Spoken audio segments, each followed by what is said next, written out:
Alors maintenant, on a parlé reprise interne, reprise externe, reprise en région. J'aimerais maintenant parler d'un phénomène qui arrive de plus en plus souvent et c'est une reprise d'entreprise en équipe, en groupe. Alors pour ce faire, on passe à notre deuxième panel de la journée. Donc j'aimerais inviter Luis Cisneros. Est-il parmi nous? Oui. Bonjour Luis, comment Bonjour. ça va? Très bien, et vous-même? Très bien, merci beaucoup. Merci d'être parmi nous aujourd'hui pour modérer le panel sur la reprise en équipe et le transfert de capital social. Merci beaucoup, enchanté. Merci beaucoup de m'avoir invité. Et bon, c'est un sujet cher à moi et je suis prêt. C'est parfait. Alors, je vous laisse le plancher. Il y aura une période de questions pour le public. Alors, n'hésitez pas à poser vos questions dans la discussion instantanée. Alors, M. Cisneros, c'est à vous. Parfait. Merci beaucoup. Donc, tout d'abord, avant de commencer, je vais présenter nos panélistes. Donc, on a le plaisir d'avoir parmi nous Frédéric Gariepi, vice-président de développement des Médifices. On a Pénélope Fournier, associée présidente de Montréal des LG2. Et on a aussi Annelise Choquette, qui fait partie de l'équipe reprenoriale de l'hôpital vétérinaire Onestry. Donc, tout d'abord, merci beaucoup d'avoir accepté de partager vos expériences et vos témoignages avec ces panels.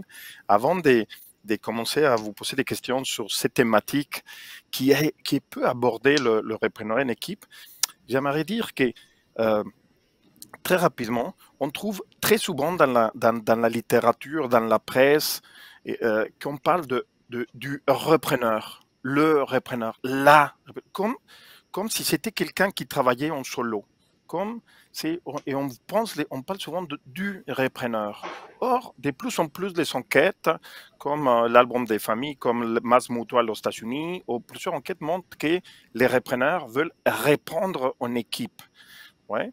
Il y a des études qui montrent que, dû à la complexité économique actuelle, en fait, reprendre une équipe, c'est plus facile pour aborder de manière plus efficace les situations actuelles et pour aller plus vite.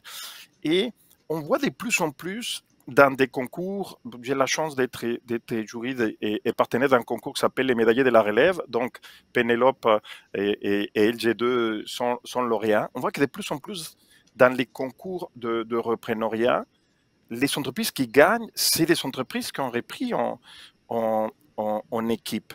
Cependant, ça reste une problématique peu abordée et peu analysée.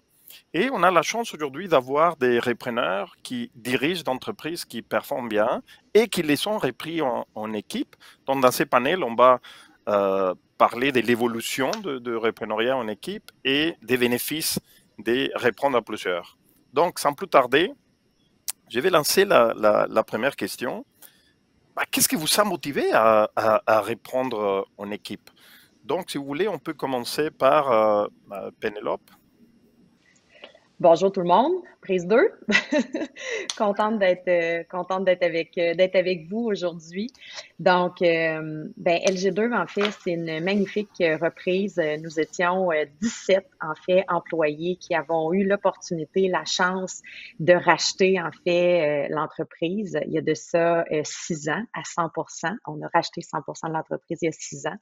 Et la beauté de reprendre, en fait, en équipe, premièrement, c'est qu'on se connaissait déjà. On avait eu, nous, la chance de travailler ensemble. Les fondateurs savaient qu'on était complémentaires, savaient qu'on travaillait bien ensemble. Ils nous ont choisis, ils nous ont sélectionnés avec des filtres bien précis. Et on va peut-être en parler plus tard, mais le filtre principal était vraiment la complémentarité, mais aussi le bonheur de travailler ensemble. Donc j'ai eu cette opportunité-là de me joindre à ce groupe-là et de reprendre LG2 pour continuer la croissance de cette belle entreprise-là, mais surtout de conserver son indépendance ici au Québec et maintenant au Canada. Un très bel exemple des succès des croissances LG2.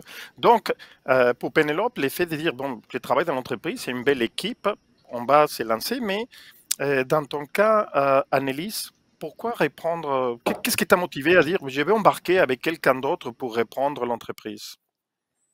Oui, c'est ça. Ben, pour ma part, en fait, l'opportunité s'est présentée de me joindre à deux propriétaires. Puis c'était un peu comme Pénélope l'a dit, des gens avec qui j'avais beaucoup de plaisir à travailler, puis avec qui on était très complémentaires. Puis plus précisément, dans mon contexte, c'est sûr que moi, à la base, je suis vétérinaire. Donc, c'était pas un objectif que j'avais de devenir 100% propriétaire. C'est sûr que je voulais ultimement participer à la reprise de l'entreprise, mais le fait de pouvoir le faire avec d'autres personnes me permettait d'assumer des tâches, mais sans les assumer à 100%, puis de rester, tu sais, au cœur de mon métier, au cœur de ma profession aussi. Donc, en pouvant, je pouvais balancer finalement un peu les deux. Là, c'est du moins ce que j'avais l'impression qu'elle arrivait en travaillant en équipe. Super. Je me rappelle que, je me rappelle que tu m'avais dit que ton père t'a aussi encouragé, ta famille t'a encouragé à... Oui, c'est ça. Mon père est était médecin de famille. Il a repris sa clinique, là, lui, assez vite aussi dans sa carrière. Puis, bon, j'étais très jeune là, quand on m'a présenté l'opportunité je suis encore jeune, mais je l'étais encore plus quand on m'a demandé de reprendre l'entreprise. Fait que ça m'a fait un peu hésiter mon âge, mon manque d'expérience aussi peut-être. Puis mon père m'a beaucoup, il m'a convaincu carrément, puis m'a encouragé là, à faire le grand saut. Là. Parfait, merci. Et donc, Frédéric, pour revenir, toi aussi, la complémentarité, c'est aussi, mais à part la complémentarité, quelles sont d'autres choses qui t'ont motivé? Je pense qu'à la base, je suis un entrepreneur, puis que le repreneuriat a été une occasion à travers mon parcours. Depuis mon jeune âge, mon grand-père, mes parents sont pas entrepreneurs, mais mon grand-père l'a été.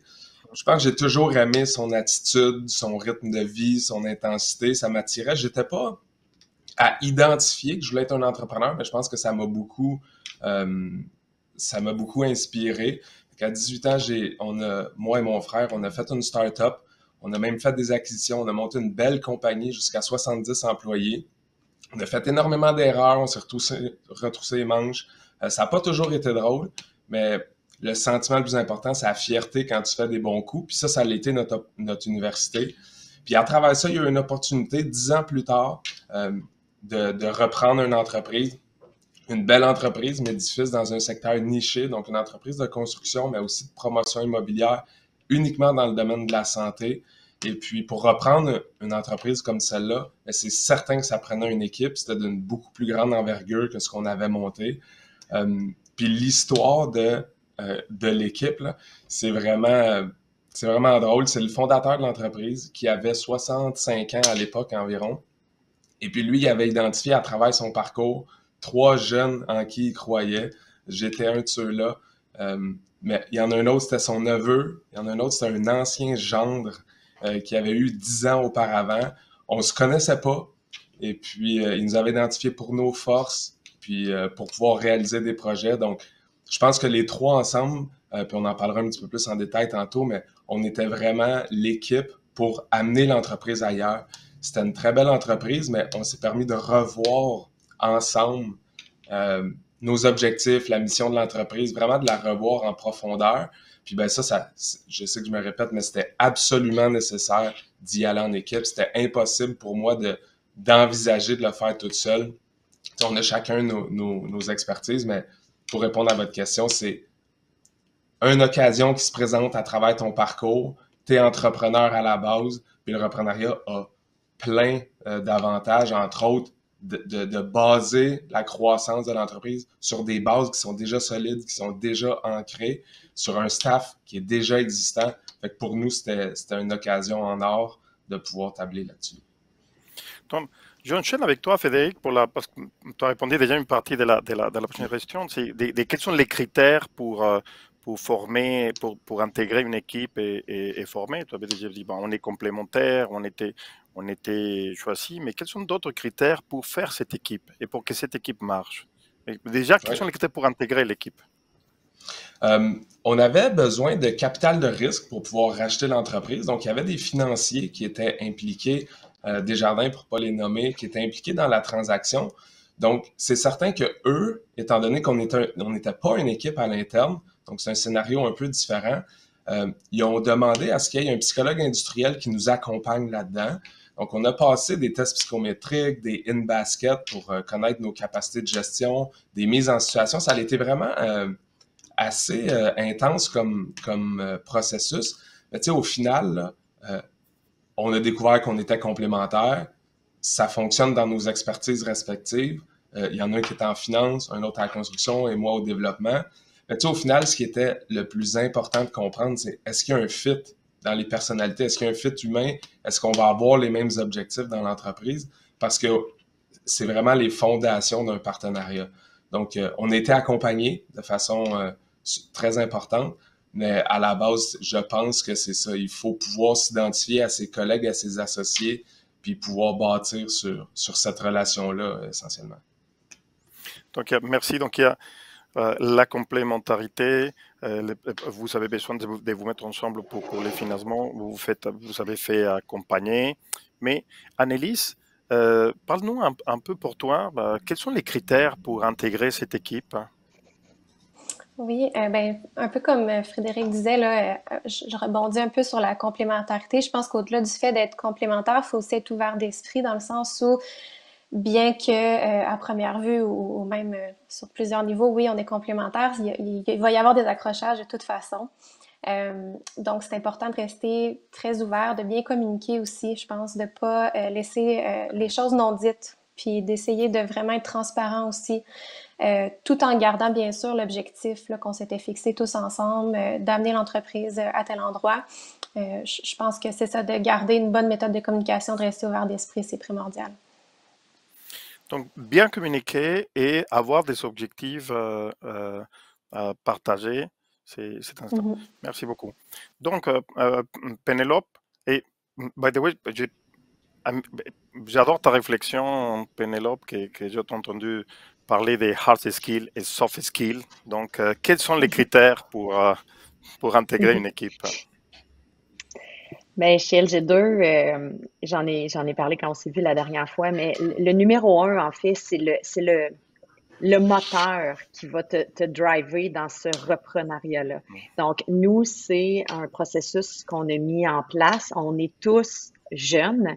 Je vous dirais, certains associés frôlent le 50, mais on est tous en dessous quasiment de 50 ans. Et on commence déjà à identifier notre relève pour assurer la pérennité du modèle d'LG2. Et ce qu'on se dit toujours, c'est que pour que ça marche, il faut qu'en dedans de nous autres, on ait tous le même moteur. Puis le moteur chez LG2, c'est sûr et certain que tu te lances pas en affaires. On se lance pas tous en affaires pour les mêmes raisons. Puis le moteur de la très grande majorité de tous les associés chez LG2, c'est vraiment la volonté de créer un impact positif. Donc nous, notre moteur, c'est de mettre en avant-plan les talents. On est une entreprise de service. Donc, pour nous, les humains qui composent LG2 sont la chose la plus importante. Donc, ça paraît dans les filtres de décision. Le produit qu'on génère est également très important. Puis d'avoir des excellents talents très motivés, bien, ça va générer un produit d'exception. Et bien évidemment, ça va par la suite être une conséquence. Faire de l'argent va être une conséquence à ces deux premiers moteurs-là qu'on a. Donc, pour nous, c'est essentiel quand tu deviens associé d'avoir ce moteur-là puis de partager ce moteur-là. Donc, la complémentarité va bien évidemment se faire au niveau des hard skills. Donc, c'est sûr qu'on doit être tous dans des positions différentes. Oui, on parle beaucoup de complémentarité, mais c'est la base. Mais ce qu'on regarde, c'est aussi les soft skills. Tu sais, partir en affaires, c'est une grande aventure. C'est une aventure extrêmement tripante, mais extrêmement stressante. Donc, il faut que les soft skills, at the end of the day, il faut qu'on ait du fun ensemble. Il faut que quand on se fait des rencontres, qui sont pas toujours des rencontres faciles, on n'a pas toujours des décisions faciles à prendre. Tu sais, être en affaires, c'est constamment être assis sur un tapis de fakir. Je veux dire, quand tu commences à être confortable, ben pose-toi des questions parce que probablement que tu as un concurrent qui est en train de te voler des parts de marché ou tu as peut-être un client qui est peut-être un peu moins satisfait qui devrait l'être. Donc, c'est toujours un peu inconfortable. Fait que quand tu partages, en fait, quand tu as du plaisir, puis quand les soft skills sont au rendez-vous, le savoir-être est extrêmement important. Donc, les valeurs sont extrêmement importantes. Fait que oui, les hard skills, mais même si tu es le meilleur dans ce que tu fais, ça ne veut pas dire que tu vas devenir nécessairement associé chez LG2. Il faut aussi que tu sois quelqu'un de gentil, puis de bienveillant, puis de le fun. Merci beaucoup. Il faut partager les valeurs aussi. Talent et valeurs. Merci beaucoup, Ouais. très intéressant. Euh, donc maintenant, on va parler des... est-ce que c'était planifié? Comment c'est déroulé? Donc, on va commencer par Annelise. Donc, Annelise, comment ça s'est déroulé? Vous avez fait un plan et vous avez fait accompagner depuis le début et tout au long du processus. Comment ça Oui, s'est déroulé chez vous? ça s'est fait assez vite chez nous dans le sens où ça a commencé avec une discussion, une belle soirée d'été.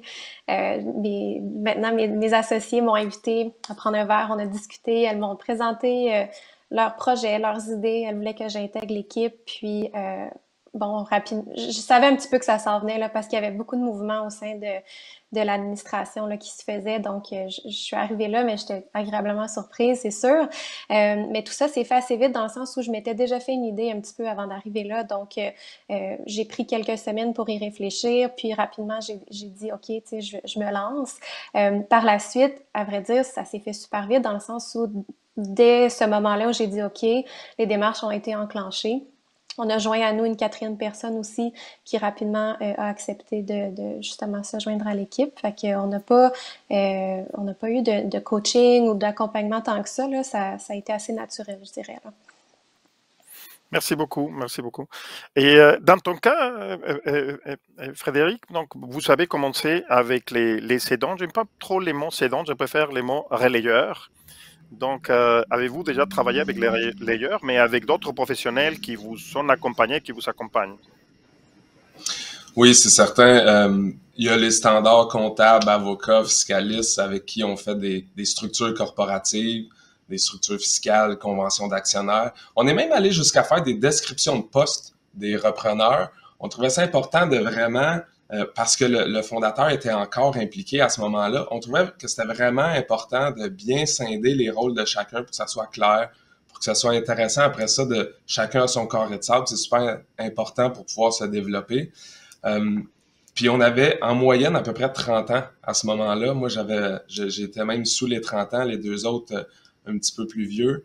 Puis tu sais, c'était une entreprise qui avait quand même 45 ans d'existence. Fait que ce qu'on a fait, c'est qu'on a pris un consultant avec qui on s'est assis, on a fait des journées de réflexion et on a revu le plan stratégique de l'entreprise de fond en comble. On a créé un comité de direction, on a positionné l'entreprise, on voulait vraiment se démarquer dans le domaine médical. L'entreprise, à ce moment-là, faisait environ un projet par année, puis aujourd'hui, on en fait entre 3 et 5 par année d'une valeur supérieure. Donc, on a fait promesse de marque, vraiment jusque qu'est-ce qu'on veut livrer comme service Médifice, puis des valeurs. Donc, on est parti, excusez-moi, je l'ai fait à l'envers, on est parti des valeurs de l'entreprise, bien les établir, tout le monde ensemble, un consensus là-dessus, nos objectifs d'affaires pour les 25 prochaines années, puis après ça, découler jusqu'à année après année. Donc, on a vraiment pris le temps d'établir les bases de notre partenariat. Tout le monde est en ligne, puis après ça, on a commencé à travailler tous dans le même sens. Ça nous a permis vraiment d'aligner la vision de chacun. Merci beaucoup, merci beaucoup. Et LG2 aussi, j'imagine que vous avez travaillé sur les valeurs et sur les repositionnements de l'entreprise, mais comment ça s'est passé la planification et le déroulement de cette reprise, Pénélope? Ben nous, en fait, un peu comme nous, les fondateurs, quand ils ont pris la décision que l'entreprise était pour être potentiellement transférée à nous, les employés, il y avait à peine 30 ans. Donc, c'est un processus qui a été vraiment bien fait. En fait, ça a été sur 10 ans. Donc, le transfert, donc c'est petit à petit que certains associés ont été onboardés et les actions se sont transférées tranquillement. Et est venu un moment où les fondateurs, en fait, ont pris la décision de s'en aller. Donc, vient un moment aussi où j'aime beaucoup l'expression, Louis, les relayeurs. Vient un moment où selon nous, en tout cas, les relayeurs et les repreneurs se retrouvent un peu à la croisée des chemins, où les repreneurs qui ont une fougue de fou veulent faire exploser l'entreprise, mais il y a un côté très sentimental à avoir fondé et avoir fait grandir une entreprise. Donc, nous aussi, on s'est fait beaucoup accompagner. Puis, quand on a repris puis que les fondateurs sont partis. Et on a eu quand même certains soubresauts parce qu'on avait beau avoir été formés pendant des années, on savait qu'on était pour reprendre. Je veux dire, c'est pareil comme quand tu es dans une auto puis que tu es du côté passager puis que ton père ou ta mère te dit OK, fais ci, fais ça. Quand tu passes du côté conducteur puis tu prends le volant, c'est pas la même, c'est pas du tout, c'est pas du tout la même expérience. Donc, nous, on a eu quand même un certain choc au début et très rapidement, on est ressauté sur nos pieds puis on s'est dit OK, à partir de maintenant, on veut faire grandir l'entreprise, on veut conserver son ADN qui était très, très précieux. Les fondateurs avaient bâti une entreprise avec une culture et un ADN très fort. Justement de bienveillance puis de produits qui étaient au cœur de cette organisation-là. Puis on s'est dit qu'est-ce que ça prend pour continuer en fait ce modèle-là puis le faire grandir, le faire croître. Donc on a gardé l'ADN puis effectivement on est passé on est allé dans un processus de repositionnement de l'organisation. Ça tombe bien. Vous allez dire, c'est dans notre skill set, en fait, de développer des positionnements de marque forts et pérennes, mais être notre propre client, ça a été quand même tout un défi. Mais c'est ça. Fait qu'on a repositionné, en fait, l'organisation, on a pris des décisions, on a pris la décision de se doter d'une réelle planification stratégique solide. On a revu toute la gouvernance de LG2.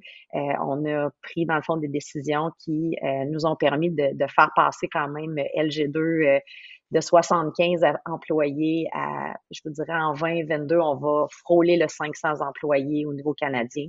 Donc, c'est là qu'on est aujourd'hui. Ça marche le repreneuriat en équipe. Merci beaucoup. Et tu as mentionné quelque chose de très important qu'il faut souligner à chaque fois qu'on parle de repreneuriat en solo ou en équipe, c'est que ou succession familiale ou entrepreneuriale ou reprise entrepreneuriale, c'est que la succession, ça doit s'étaler entre 2 et 10 ans. Ça dépend de la taille de l'entreprise, ça dépend des degrés de maturité des repreneurs, ça dépend où est-ce qu'ils se trouvent les relayeurs au moment de la transmettre. Et ça, c'est très important. Il faut la planifier et il faut l'étaler. Il faut avoir une période dans laquelle les relayeurs céder graduellement les responsabilités et les rôles.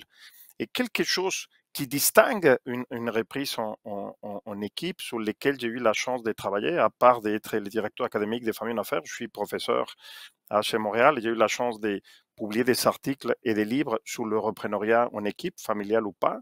Mais vous savez parler souvent de complémentarité, tous les trois, mais vous savez parler aussi des rôles de chacun. Et on est en train de reprendre une équipe. C'est à différence d'un repreneur en solo qui va prendre plusieurs responsabilités, qui va prendre les décisions stratégiques et opérationnelles. Là, vous êtes une équipe. Donc, comment est-ce que vous savez quel est le rôle de chacun et comment est-ce que vous distinguez votre rôle stratégique autant que co-actionnaire et co-dirigeant et votre rôle opérationnel? Oui, donc on commence peut-être par Frédéric. Pour nous, ce qui nous a beaucoup aidé, c'est de mettre en place un comité de direction pour tout ce qui est opérationnel et on n'est pas seulement les actionnaires sur ce comité-là. Donc, on a vraiment fait une réflexion sur jusqu'aux conventions d'actionnaires. Il y a des décisions qui sont réservées aux actionnaires, il y a des décisions qui sont au conseil d'administration, puis il y a une certaine latitude aussi pour le comité de direction qui est très opérationnel. Deux choses. Un, ça sert à motiver aussi les directeurs que tu as à l'interne. Ça nous sert à ce qu'ils participent, à amener leur expertise autour de la table. Mais ça nous sert aussi à nous-mêmes distinguer les décisions des différents paliers parce que quand tu es actionnaire, à un moment donné, si tu fais pas attention, tu peux prendre beaucoup de décisions et de façon trop rapide versus quand il y a une structure que tu as mis en place. Nous, ça nous a beaucoup aidé à vraiment faire la part des choses puis que tout le monde puisse participer puis atteindre le plein potentiel de chacun. Puis je vous dirais que les décisions qui prennent le plus de discussion, c'est ceux qui sont très opérationnels versus les grandes décisions qui vont au conseil d'administration ou même parfois aux actionnaires. Mais c'est les décisions les plus faciles. Pourquoi? Parce qu'on a pris le temps de voir tout notre plan stratégique. Donc, les grandes décisions, ils sont déjà alignés par tous les associés. Donc, on a vraiment pris le temps de mettre en place la structure. On a même détaillé chacune des décisions, le comité de direction, son rôle. Et puis aujourd'hui, on pense même peut-être à avoir un comité stratégique. Donc, je pense que de bien distinguer qui fait quoi, des descriptions de tâches, des comités qui servent à tel type de décision, ça fait en sorte que le rôle de chacun est super clair, puis ça coule et c'est très facile d'opérer par la suite. Oui, en effet, merci beaucoup. Dans quelques articles que j'ai eu la chance de travailler, je vois qu'une des échecs de la reprise à plusieurs, c'est le chevauchement dans les rôles, ou aussi quand on n'a pas de mécanismes pour prendre des décisions. Donc, dans les cas des LG2, Pénélope, vous êtes passé de 3 à 17 actionnaires. Donc, ça a l'air facile, mais comment ça se passe? Quel est le rôle? Comment vous prenez les... Vas-y. C'est ça. En fait, ce qui est vraiment important, c'est que dans l'actionnariat d'LG2, c'est pas parce que tu es actionnaire que tu es nécessairement un gestionnaire et un dirigeant de l'entreprise. La première chose que ça prend, c'est une très bonne dose d'humilité. Et dès le départ, on a eu, nous aussi, à faire des tests psychométriques. On a eu à se déplacer sur nos X respectifs. Et là, ça prend deux choses. Ça prend beaucoup, comme je disais, d'humilité, mais ça prend aussi une bonne connaissance de soi. Et faut que notre ego se tasse pour faire place à un ego collectif. Donc, OK, je suis actionnaire de cette entreprise-là, mais pour faire grandir cette entreprise-là, elle est où ma place à moi? Donc, LG2, c'est une agence créative. Donc, parmi les associés, il y a des associés qui sont des experts dans leur domaine. Et ces experts-là sont essentiels à la réussite d'LG2 parce que ce sont des très grands experts dans leur domaine respectif, mais ils font pas nécessairement partie des comités de direction. Donc, la gouvernance prend tout son sens. Et c'est pour ça que, un peu comme Frédéric disait, il faut que les rôles et responsabilités soient clairement définis. Il faut pas qu'il y ait de chevauchement et il faut que tout le monde, en fait, se fasse confiance. Fait que c'est beau de parler de complémentarité, mais il faut aussi, ce qu'on répète souvent, c'est qu'il faut que ton carré de sable soit très clairement défini. Tu peux aller jouer avec les chaudières et les pelles du carré de sable de ton ami à côté. Mais tu n'as pas le droit de voler son carré de sable. Fait que tu reviens dans le tien une fois que tu as joué avec ses pelles puis avec ses chaudières. Fait qu'on répète ça régulièrement. Fait que des fois, même moi, je vais dire à certains de mes collègues, je vais dire, là, c'est super le fun, tu joues avec moi dans le carré de sable, mais quand le jeu est fini, tu retournes dans le tien, tu sais. Puis on se le dit avec, je disais tantôt, c'est là où, quand tu as du plaisir à travailler avec les gens, c'est là que le fun embarque, c'est que tout le monde en est conscient que, veut pas, on a chacun nos rôles, on a chacun nos responsabilités. On est quand même, tu sais, évidemment, les actionnaires sont exposés aux décisions qui sont prises, surtout aux grandes décisions. Mais j'ai goût de dire un peu comme Frédéric, quand tu impliques les gens dans les décisions, quand ils font partie prenante de l'évolution de la compagnie, c'est sûr et certain que c'est complètement différent. Les grandes décisions stratégiques, on est en général tous alignés, là. Donc c'est comme ça qu'on fonctionne. Merci beaucoup, très, très intéressant. Et bon, je pense que les structures vous a beaucoup aidé parce que vous avez une grande croissance. J'ai noté il faut respecter les carrés de sable des autres. Je vais te citer dans mes prochaines publications. Merci beaucoup. Et Annelise, quel est ton rôle et comment est-ce que vous avez défini les rôles dans ton entreprise? Oui, en fait, moi, j'ai un rôle un peu de tout ce qui est développement médical, puis d'organisation du travail, finalement.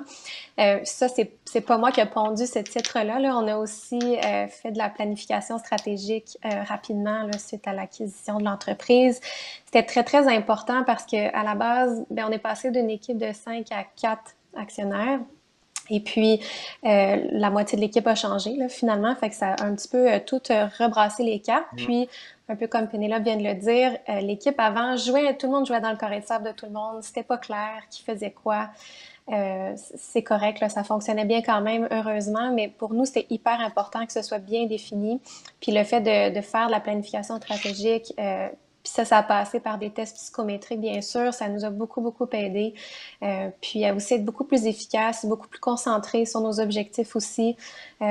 Donc, je pense que c'est hyper important de faire ça parce qu'encore une fois, on peut penser qu'on est très bon à faire quelque chose, finalement, c'est un peu l'inverse. Donc, je pense que ça a été, c'est que bénéfique, là, finalement, là, que de faire affaire avec des experts qui vont un petit peu nous aligner là, par rapport à ça. Merci beaucoup, merci beaucoup. Donc, définir les rôles, c'est très important. Et je vais vous poser une dernière question avant de passer aux questions des publics, que je vois qu'il y en a. Et donc, un des sujets qu'on n'aborde pas beaucoup quand on parle des reprises, surtout des reprises en équipe, c'est le transfert de capital social, le transfert des réseaux de contacts. Et j'ai vu des reprises échouer parce qu'ils ne savaient pas planifier ou bien gérer. On pense que parce qu'on a repris l'entreprise, ça va de soi qu'on a toute la confiance, on a toutes les relations avec les partenaires de relayeurs. Donc, dans votre cas, comment ça s'est passé, ces transferts de capital social du ou des relayeurs vers les équipes entrepreneuriales dans lesquelles vous faites partie? Donc, on peut commencer par Annelise. Comment ça s'est passé? Je sais qu'il y avait des personnes qui travaillaient déjà dans l'entreprise, mais comment ça s'est passé ces transferts? Exact. Oui, c'est ça. Ben nous, en fait, le plus important, ça a surtout été la clientèle parce qu'après, bon, nos fournisseurs, c'est pas tellement important là, qui dirige l'entreprise pour eux. Là, on commande des médicaments, peu importe qui passe la commande, c'est pas important pour eux. C'est plus la clientèle. Donc, de savoir bon, c'est ça, nous deux, là, les deux nouvelles qui ont intégré l'équipe, ça faisait plusieurs années déjà qu'on travaillait à l'hôpital. Nos visages étaient connus. Je pense qu'on avait acquis la confiance des gens. Puis, encore là, on était reconnus de la clientèle. Fait que je pense que ça a été un gros avantage que d'être déjà connu par la clientèle. C'est pas comme si quelqu'un de complètement nouveau intégrait l'équipe.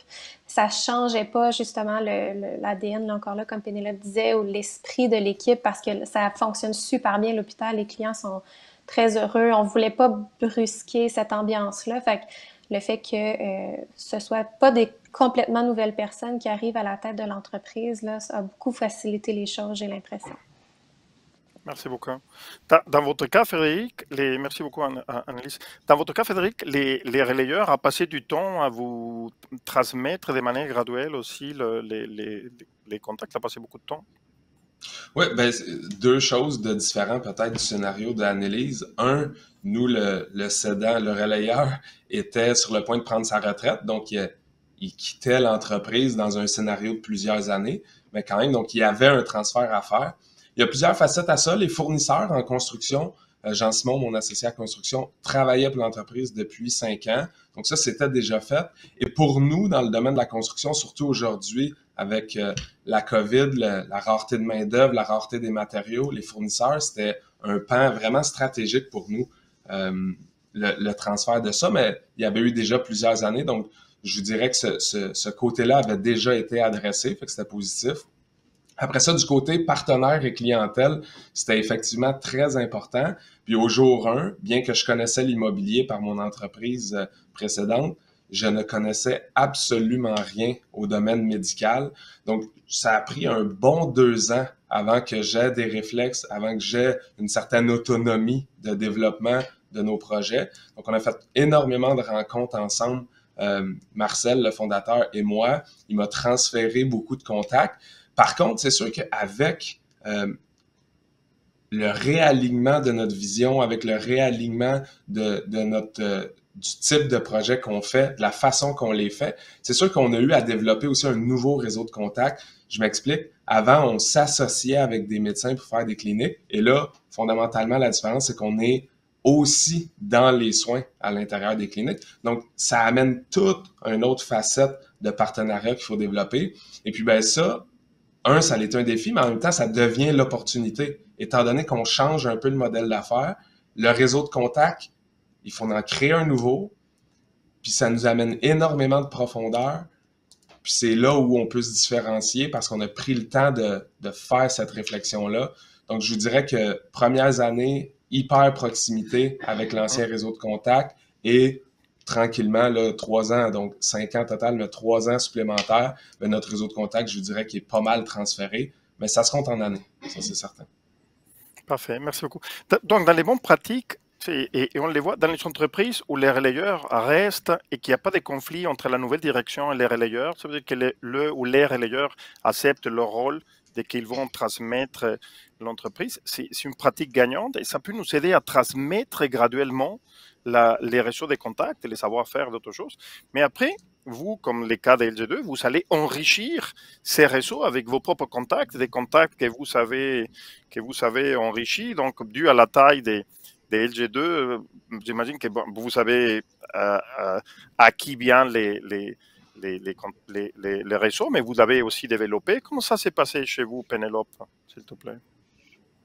Ben, moi, je vous dirais, je résumerais ça en 2 grands mots, là. En fait, le transfert de réseau se fait par la patience et par la confiance.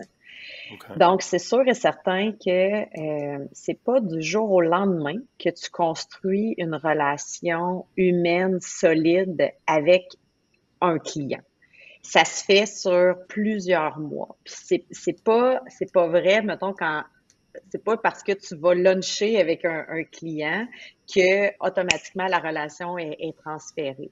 Donc, il faut réellement que les relayeurs, les cédants, en fait, aient pleinement confiance dans leur relève et qu'ils aient pleinement confiance dans ce transfert-là pour vraiment avoir la crédibilité nécessaire pour transférer ces relations de confiance-là. Puis après ça, selon moi, c'est au repreneur de prendre sa place et non seulement d'avoir confiance en soi, mais aussi d'avoir confiance dans le cédant. Donc, ces 2 confiances-là sont essentielles à ce transfert de réseau-là. Fait que, tu sais, ça se fait tranquillement, mais sûrement. Donc, c'est rencontre après rencontre. Puis, dans le fond, ce capital-là se régénère avec la nouvelle génération. Mais effectivement, LG2, en fait, pendant plusieurs années, on a fait grandir LG2 ensemble, les fondateurs et les repreneurs. Donc, c'est sûr et certain que nous, on a amené de l'eau au moulin, puis les fondateurs, tranquillement mais sûrement, nous transféraient en fait les relations. Donc, ils nous amenaient avec eux. Puis, ça m'est arrivé à plusieurs reprises, tu sais, d'entendre, par exemple, tu sais, Sylvain, qui était notre président, j'allais avec Sylvain dans des rencontres, puis c'est drôle ce que je vais vous dire, mais je sentais dans les mots qu'il utilisait quand il parlait de nous autres, quand il parlait de moi, par exemple, qu'il me présentait à un client ou à un partenaire d'affaires, je sentais la confiance puis la fierté, en fait, de transférer son entreprise. Puis ça l'a pas de prix parce qu'en 2 minutes, le client était en confiance. Puis savez-vous quoi? Ben moi, j'étais en confiance.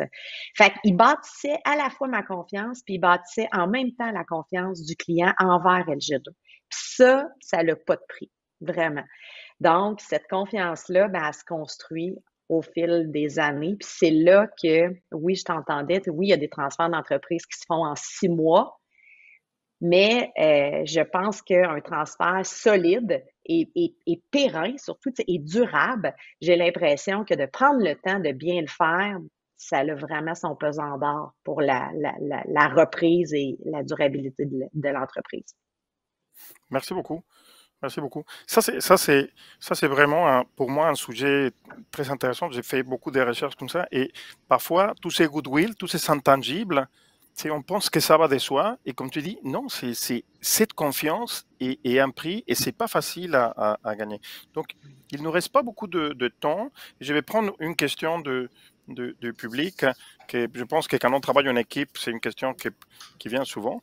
Donc, il dit, parfois, ça peut arriver que vous n'avez pas les mêmes idées. Est-ce que si jamais il y a des conflits, je sais vous savez, vous pouvez passer par les structures de gouvernance pour les différences ou pour les questions stratégiques, mais si vous avez un conflit ou si vous avez eu des conflits, c'est une question, comment est-ce que vous gérez ça? Avez-vous des mécanismes pour ça ou comment vous gérez les conflits ou les différentes idées importantes? On va commencer, Pénélope. Ben nous, en fait, j'ai le goût de vous dire, nous, on n'a pas eu jusqu'à maintenant, du moins, des conflits importants. Tu sais, je parlais tantôt de soft skills. On est tous des gens on se respecte énormément. Et quand un conflit arrive, j'ai le goût de vous dire qu'on a la maturité nécessaire pour s'asseoir puis en discuter ensemble. Puis on a développé à travers les années une belle écoute. On a été coachés. Puis tu sais, la coach qui nous a accompagnés, elle répétait sans arrêt, elle dit, moi là, mon travail, c'est de vous apprendre à danser ensemble. Ben en fait, quand tu apprends à danser avec les gens, puis à te déplacer au rythme de la musique, ben c'est sûr et certain que tu vas apprendre que tu es interrelié à la personne qui est à côté de toi parce que c'est ton associé. Fait que c'est sûr et certain que c'est pas en confrontation qu'on va arriver à une solution. Fait que j'ai le goût de vous dire, il faut tout qu'on boive en même temps du Kool-Aid de maturité. Fait que quand tu reprends une entreprise, ben, veux pas, tu deviens un adulte, hein? Fait que c'est connu. Et, ben, en étant des adultes pleinement, là, c'est effrayant de faire ce parallèle-là, mais on va dire pleinement vaccinés, là. Non, je veux pas faire de lien avec la COVID, mais en étant tous des adultes, en ayant eu du bon coaching, ben, on s'assoit puis on se parle. Puis on se dit les vraies affaires aussi. T'sais, parce que si tu gardes la communication, tu sais, Annelise en a parlé, c'est comme dans un couple. Tu sais, des associés, là, je les vois plus souvent que je vois mon chum. Là. Fait que faut qu'on se parle. Fait que quand tu as de la peine, quand tu files pas, ben faut que tu assumes tes émotions, puis il faut que tu les communiques. Puis si tu es mal à l'aise dans une décision d'affaires, ben il faut que tu le dises. Puis là, des fois, les gens vont te rassurer ou des fois, ça va te permettre d'amener la décision ailleurs, tu sais. Fait que c'est ça. Donc bien communiquer. C'est ça. Donc déjà, en amont, vous choisissez des personnes qui partagent les valeurs, la vision, et après, bien communiquer comme de manière formelle et informelle aussi, comme tu viens de mentionner, c'est important. Annelise, à part la communication, comment est-ce que, si jamais vous avez un conflit, comment vous gérez ça? C'est dur d'ajouter quelque chose par rapport à ce que Pénélope a dit parce que nous aussi, on fonctionne exactement comme ça. C'est sûr qu'on ne souhaite jamais arriver là, mais si jamais on en venait qu'il y a vraiment une décision qu'on n'est pas capable de prendre unanimement, il y a certaines structures dans la convention d'actionnaires, il y a certaines choses qui ont été dites là, pour juste pouvoir trancher à un moment donné, là, qui peut trancher versus qui malheureusement pourrait avoir à s'abstenir, mais j'ai confiance qu'on n'aura pas à se rendre là. C'est sûr que comme vous venez de dire aussi, Louis, en amont, on choisit des gens qui s'entendent bien, en qui on a confiance, avec qui on peut communiquer, rester ouvert d'esprit. Ça revient un peu à ce que je disais tout à l'heure, mais je pense que l'important, c'est définitivement la communication, puis encore là, d'être bien honnête, puis de se dire les vraies choses, là. Merci beaucoup. Merci beaucoup. Frédéric? Pas grand-chose à ajouter. On n'a pas de processus formel dans ce cas-là. Je vous dirais que c'est un apprentissage à travers les années. Ça nous est arrivé d'argumenter. Le reprenariat, c'est pas tout rose non plus, là. Il y a un cédant, puis il y a des repreneurs, puis parfois ça fait des clashs, là, des gens qui ont eu une entreprise toute leur vie. Donc, c'est pas... il y a ces lots d'émotions, mais je pense que, comme Pénélope et Annelise disaient, avec une bonne communication, tu apprends à travailler avec tes associés. Ben, au bout de la ligne, c'est très positif parce que ça te permet de faire tes projets, d'avoir de grandes ambitions. Puis ben, on navigue à travers ça, puis on apprend à tous les jours. Merci beaucoup. Donc, écoutez, si je peux très rapidement et pour finir ponctuel, quoique ça va contre ma nature des Mexicains, mais je vais tenir. Et donc, une équipe, ça te permet d'avoir une belle synergie, d'aller plus vite, mais pour ça, il faut avoir une belle complémentarité. Vous avez fait des études psychométriques, vous avez des fonctions différentes, mais pas simplement dans les hard skills, aussi dans les soft skills. Partager des valeurs, partager la vision. Il faut planifier, mais il faut des préférences se faire accompagner. Vous savez même passer des tests psychométriques. Il faut planifier aussi et les faire graduellement tous les processus et surtout les transferts de capital social. Il faut bien délimiter les fonctions. Il faut que les carrés des sables de chacun, tu peux venir jouer, mais rappelle-toi que c'est mon carré des sables. Il faut mettre en place graduellement des structures de gouvernance et surtout, il faut bien communiquer. Donc, je suis très reconnaissant. Merci beaucoup d'avoir partagé vos expériences qui vont beaucoup servir aux personnes qui veulent reprendre en équipe. Et je remercie encore une fois les mouvements Reprenariat de nous avoir invités. Merci beaucoup. Bien, merci beaucoup à vous quatre. Alors, je vous remercie, Louis, d'être allé contre nature pour cette ponctualité. C'est très apprécié. On a un feu roulant vraiment d'activités aujourd'hui et on en apprend énormément. Là, on le voit dans les commentaires du public. Alors, je vous remercie, vous quatre, pour vos expériences enrichissantes et au plaisir. Merci. Merci.